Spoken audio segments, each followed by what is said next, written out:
Payg'ambarimiz sollallohu alayhi vasallam aytdilar: "Soddaroq bo'lishlikka ko'nikinglar, o'rganinglar.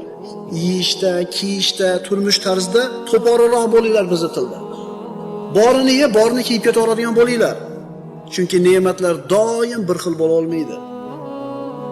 Qizlarini erkalatgan badavlat akalar, qizingiz ulg'ayadi shu kengchilikda, shu erkalatishlikda, balog'atga yetadi, xaridor keladi. Siz bilmaysiz kimga berishingizni, taqdir.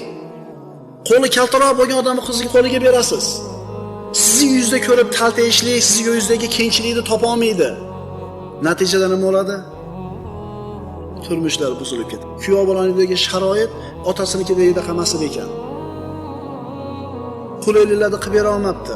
O'zi asosiy narsa shu, lekin boshqa bir narsalar ro'kach qilinadi-da, qizini taltaytirib yuborgan puldor akalar qizlarini uyini o'zlari buzib qo'yishdi.